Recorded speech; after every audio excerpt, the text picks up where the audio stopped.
tiring and overwhelming. So, is it an opportunity to gain resilience, or is it a threat and a sense of loss of resilience? And you know what? There's nothing wrong with feeling overwhelmed and feeling a loss of resiliency and visiting there. The challenge is, don't live there. It's normal human behavior to visit a sense of loss of resiliency every day for a few seconds. On the way out today, due to construction on Eglinton, several street signs are missing.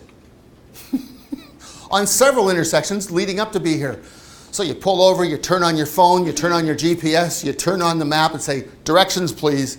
It made it very easy, but being of a certain age, I actually read street signs. I was like, don't panic, I'm just blocks away. I have plenty of time.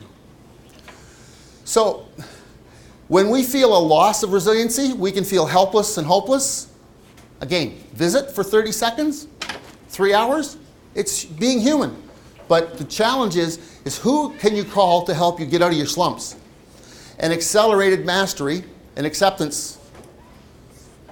So one is stretching into it, one shrinking into it. But, you know, let's be honest, when a mental health expert tells me in the hospital, you're too happy, your cancer spread, and you don't understand how ill you are. I said, I don't know, I had a will made the day before the day of my diagnosis. I think I know exactly how ill I am. I could be gone in 6 weeks or 6 months. But I'm working on I'm 0 or 100%, so I'm going to go and act like I'm 100%, because every day I'm 100% until I die.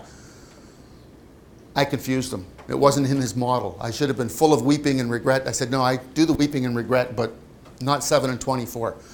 There's one part about being resilient is, do you have the issue, or does the issue own you? It's okay at 3:30 in the morning to go, oh crap, I'm out of work. Oh crap, I'm out of work. Oh crap, I'm out of work. But by 5 o'clock, is the kettle on? Is the tea made? Have you gone for a walk? Did you put the garbage out? What sort of a routine do you have to help you get back in a groove? What sort of music do you listen to? So how do you get resilient? Awareness. What are your best habits based on your personality style? You know, our North American culture loves extroverts and we beat up on introverts. However,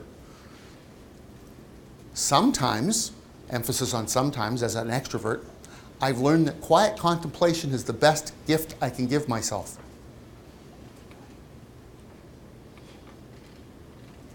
Three seconds worth that time. Skill building. Learning something new while you're going through big stuff. Don't overwhelm yourself, but just something. As I shared earlier, I've lost the same 12 pounds every summer for 20 years. I don't swim well. I've actually learned how to swim to the point where the lifeguard at the pool goes, wow, you do really well. I said, go ahead, say it. What do you mean? For my age. She was too polite. But skill building. What skill building do you take on? Have you taken on a new hobby? Have you started to read a new genre of book?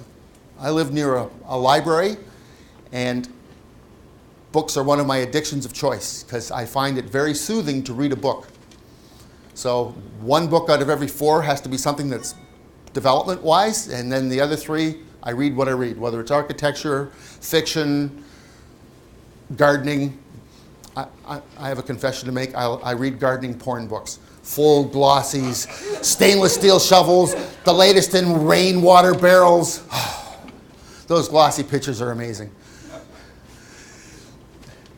So, who do you hang out that's into lifelong learning? When I got my first desktop computer and they wanted $400 for home lessons as a new business startup back in time, I thought, I like to learn things on my own.